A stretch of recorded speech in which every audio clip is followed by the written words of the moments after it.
Hi everyone, Leanne from Cake and Eat It Free, and following on from a very popular Facebook post about this amazing resource, I just wanted to share with you in more detail why we think this is fabulous. Now, this is not an affiliate link of ours. This is just something that this is the 4th year we've used this resource, and we think it's fabulous. So it's a practical homeschooling diary.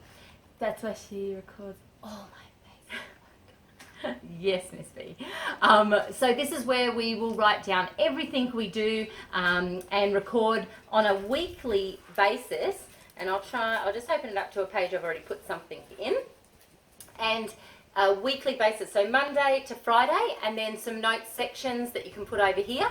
And by being able to do this, it really is a fantastic, I put the dates down here as well after you've started your week at the top over here, and it means that particularly for bloggers and people who are traveling, you can actually record events that happened and places where you've been very easily when you're organising your photos later, which is really helpful to us. So, and we would normally, we're in an, I've written the area of Australia that we're in at the moment at the top of the page, but even when we travel overseas, we'll write the country across the top of the page. Makes it nice and easy to go back to and reflect on when you're trying to do some backup work that you covered, or an area that you went to at a later date. So also big for our kids' travel worksheets. When I'm working on them later, I'll be able to refer back and see what sort of activities we did that enhanced those particular areas we went to. Now, the diary has a lot of great, I'm not going to go into all of them because I'm pretty sure you can just look it up on alwayslearningbooks.com.au, but I just wanted to point out you can list your textbooks that you're using, so it's nice and easy to remember. After it's been a year or two later, you're not remembering what textbooks that you use, so you have them all written down, who their authors were. Then you can go through and start writing in goals and everything. There is a planner. Some of these pages I don't look. Travelers, address book. Always handy to have with you. I know we have our phones and everything, but how many people have lost phones or had them accidentally wiped or stolen or whatever? So this is really handy for when you're meeting other traveling families and they want to actually record and keep in contact after. So here we go, one page. I'll write any important events that happened, basically just noting a change in study style. We hit high school years this year, so I've made a note of that just to show that the times that we're spending on particular subjects may have extended because we're getting used to a new platform or style of learning. I note that we're currently house sitting and we're looking after animals, so she's learning about those things.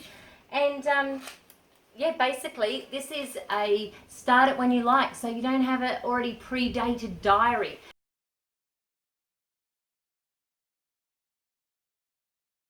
This comes with us overseas. Now, as an added thing in the inside back cover, I always cut out from, your magazines or your waste and recycling guides that come to houses that we house sit, or we can actually cut them out and pop them on. I just put them under the back cover just so I can keep an eye on when school term dates are, if we're trying to catch up with girlfriends, and then I have a times table sheet, which I've actually just sticky taped onto a clear sheet so it can get a bit wet if it has to.